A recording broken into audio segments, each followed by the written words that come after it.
Does Fantasia is a great anthology of music and animation, or is it a bad idea to make everyone go?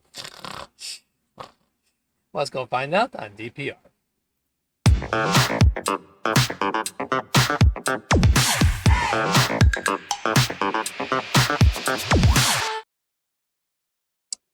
Hello there, welcome to DPR. I'm Dizzy Cat, and here comes our review for the next anime, almost close to classic. Plus, also it's on Disney Plus too. So just want to get a heads up there. So this movie came out in November 30th, 1940. The budget was only 2.28 million. Didn't do well at the first run in 1940, especially during World War II. But after 6 releases, it became a hit, and they got over $83 million. So everyone, welcome to Fantasia. Ooh, this is gonna be a long one, guys, because we got a lot of stuff to talk about how the stories started. So, well, first off, I'm just gonna let you know there is no voice work in this one. Nope, just all music and animation. The cast, they have Leopold Stokowski and Deems Taylor, which is the composer. The person with the baton in there, so which will introduction on each one. So, all right, let's go talk about that. So this one, there's like 8 segments, including introduction, which is like a break between half the film. So yeah, just let you know, there's an intermission for that one. So, all right, let's go. All right, Fantasia starts with live action segments of members of an orchestra gathering against a blue background with Master of Ceremonies named Deems Taylor. He enters the stage and introduced in 7 segments, plus an introduction, which is a break time for the orchestra, because what I'm saying, they need a break. Toka, here's the we're gonna talk about for each segment, so that's what we're gonna do. All right, so the first one will be the Tokada and Fugi in D minor by John Sebastian Bach. The Sebastian Bach. Yes, that is one of the famous composers in of our times. Okay, on the first one, they show live shots of orchestra illuminated in blue and gold, backed by superimposed shadows, fade into abstract patterns. Anime lines, shapes, and cloud formations reflect the sound and rhythms of the music. That does sound interesting, doesn't it? In the second one, the next one's called the Nutcracker Suite by Pyotr Chavatsky. We'll call it Chavatsky for short. Yeah, you know about the Nutcracker Suite. It's selections from the 1892 ballet suite underscore scenes displaying the changing of the seasons from summer to autumn and to winter. A variety of dances and presented with fairies, fish, flowers, mushrooms, and leaves, including Dance of the Sugar Plum Fairy, Chinese dance, Arabian dance, Russian dance, Dance of the Flutes, and Waltz of the Flowers. So I do like how they did with this one too. It's just got different abstract of different shapes and sizes and other things in order to make the more unique for the animation and the music for that. All right, the next one is The Sorcerer's Apprentice. This one is definitely a lot of people remember on Fantasia. It's been music. The music part was from Paul Dukas. It's based on the Goethe's 1979 poem Der Zauberer, something like that. I can't pronounce that one. I think it's maybe German. Mickey Mouse, the young apprentice of the sorcerer Yen Sid, attempts to summon his master's magic tricks, but doesn't know how to control them, and then again creates chaos, just like you see right here. The next one, The Rite of Spring by Igor Stravinsky. It's a visual history of the Earth's beginnings, and despite to select the sections of the ballet score. The sequence progressed from the planet's formation to the first living creatures, followed by the reign and extinction of the dinosaurs. Okay, what's next? The Pastoral Symphony by Ludwig van Beethoven. That one's it's about the mythical Greco-Roman world of colorful centaurs and centauriettes. Cupids, fauns, and other figures from classical mythology and portrayed to Beethoven's music. A gathering for a festival to honor Bacchus, the god of wine, is interpreted by Zeus, who creates a storm and directs Vulcan to forge. Hey, Vulcan! To forge lightning bolts for him to throw at the attendees. Huh, that's very interesting. I didn't know he does that, I think.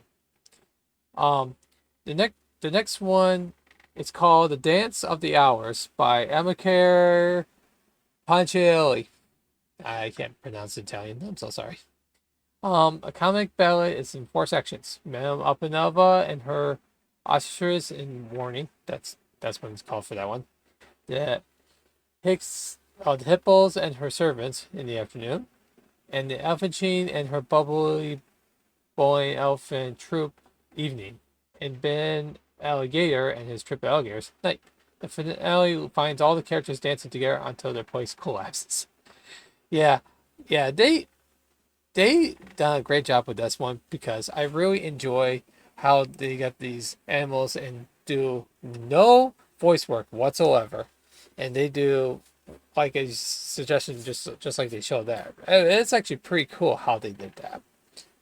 And then one of my personal favorites of the section of that one, it's called Night on Baldwin Mountain by Modest Margaransky and Ave Maria by Franz Schubert. Those two are like in together in a way, so I'll tell you what's about. On Walpurgis night, the giant devil Sherbog awakes and summons evil spirits and restless souls from their graves to Bald Mountain. The spirits dance and fly through the air until driven back by the sound of an Angelus bell as night fades into dawn. A chorus is heard singing Ave Maria as a line of robed monks in this by walking with lighted torches through the forest and into the ruins of a cathedral.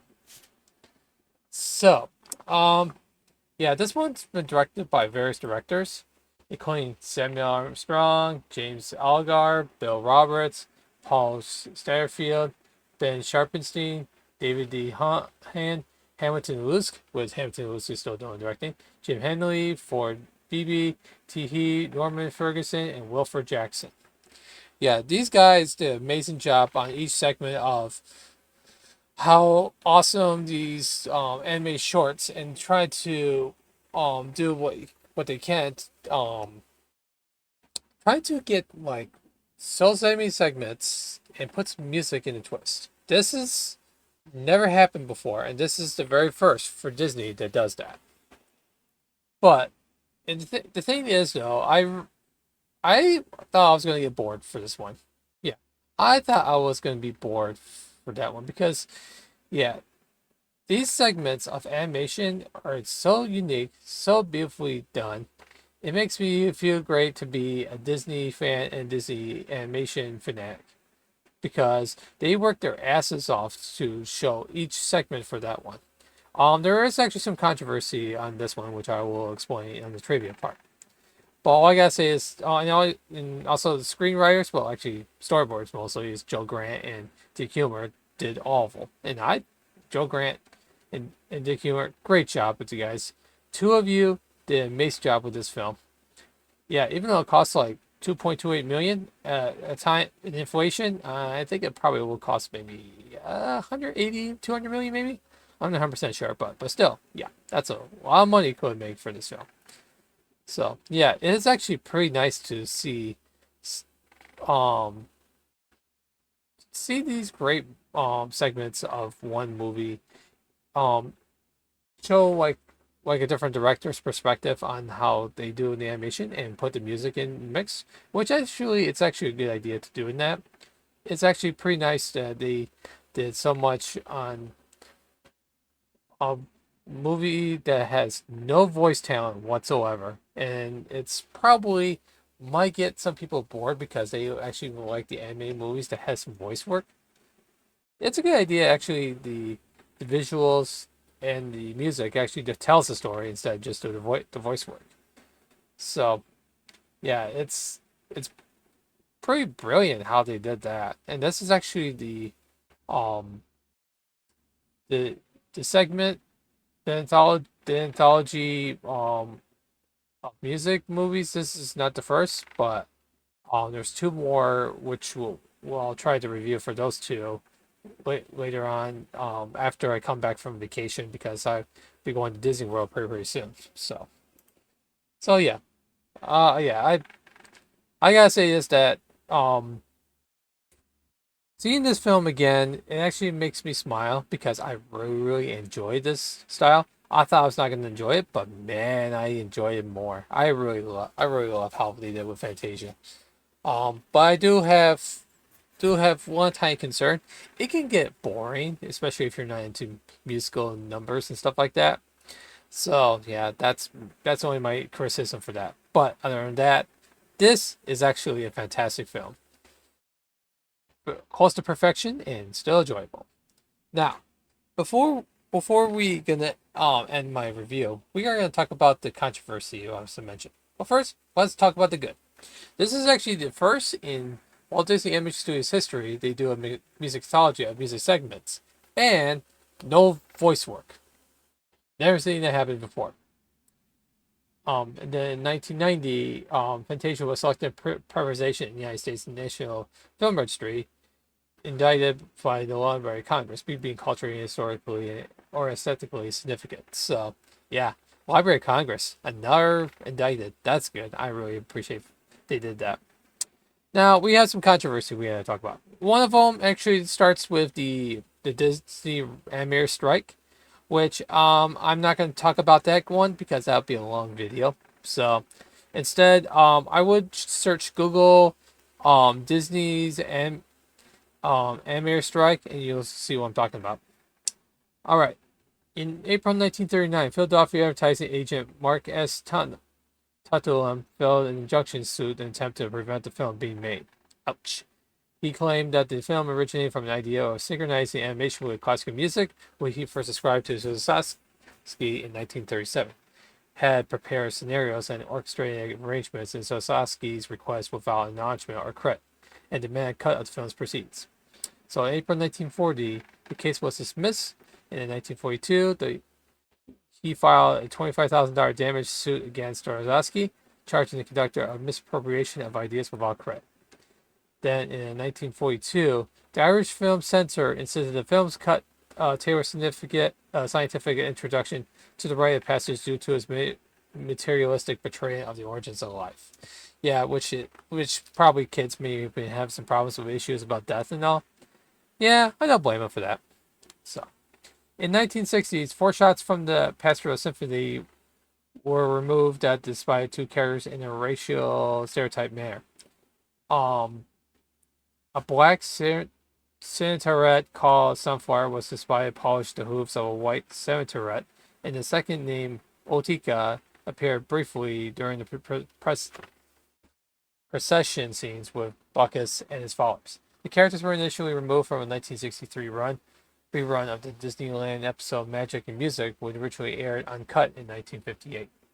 Disney himself approved of the changes. The episode aired uncut on television once again in 1966, before the edits were incorporated into the film's 1969 theatrical reissue, and remain all the releases since. John Curran, the editor of the 1991 video release, said, "It is sort of appalling to me that these stereotypes were never put in." Then film critic Roger Ebert commented on the edit, "While the original film should, of course, be preserved for historic purposes, there is no need for the general release version to perpetrate racist stereotypes in the film designed primarily for children," which he does make sense for that one. In May 1992, the Philadelphia Orchestra Association filed a lawsuit against the Walt Disney Company and Buena Vista Home Video. Here's why. They maintained that a co-creator of Fantasia, the group was entitled to half of his estimated $120 million in profits from video and laserdisc sales. Oh, I didn't know they made much of that one. The orchestra dropped its case in 1994 when the two parties reached an unsuccessful settlement out of court. British music publisher Bosley and Hawkes filed a further lawsuit in 1993, contending that Disney did not have the rights to distribute the right of Spring in 1991 video release, became the permission granted to Disney by Stokowski in 1940 was only in the context of the film to be shown in theaters. A federal district court back in Bosley and Hawkes' case in 1996, but the Second Circuit Court of Appeals reversed the ruling in 1998, stating that Disney's original license for motion pictures rights extended to via form of distribution. So they didn't get the money anyway. So, oh well, that's your truth. Yeah. Yeah. Yeah. So So the only thing I can say about this is that um, with the way things are for animation wise, especially Fantasia, they yeah, sure, they censor some stuff in there, but it doesn't bother me as much for that one because I don't mind history because I love history, especially when it was right there. Why bother removing it if it was there to begin with? Which I don't understand that myself. But that's okay. I'm thinking there might be a cultural warning for that one. They might be uncensoring that, which I don't know if they do. If they do, uh, if you know if they do have a cultural warning, yeah, please let me know in the comments below. So that way, I'm pretty much good on that one there. So, yeah, and also this YouTuber here, yeah, make sure to subscribe to this person. This person is amazing. Brought so many trailers, video clips, and so much more. Not only for Disney, but some other animation stuff too. So yeah. I highly recommend to go check that YouTube channel. So what should we get this one? Let's go do the pros real quick. Pros: excellent composing, great job in the animation, um, and great to twine with music and animation together to make a different, unique experience that you've never seen before. Cons: it might be a little bit boring for people who are not into that one, which I don't blame them for that one there. And if they did remove the a couple of few scenes, which I think it's unnecessarily in my opinion, but oh well, what you gotta do. So even though I'm not gonna give this one A plus, it was very close, but I think give it A. I think that'd be a good rating for that one because I want to make this a fair review for that one. Besides, you can't make it A plus for everything. Wow, I thought it was gonna be a long video. Never mind. I'm wrong. Meow, meow, meow. I get it wrong again. Meow. Anyway, so, well, that's it for this review. I hope you enjoy it. If you like this review, give a thumbs up for a like. Comment on what you think of this movie. Do you think this is the movie you like to see? What kind and which one's your favorite segment? Or what are movies and stuff you want me to do as a future review? Yeah, type the comments below. That'd be awesome to see. So, also subscribe to my channel and put notification buttons so you can see live videos like this. So, I'm Disney Cat. I'll see you in Meow soon. Thank you for watching, and I will see you on the next review. Meow.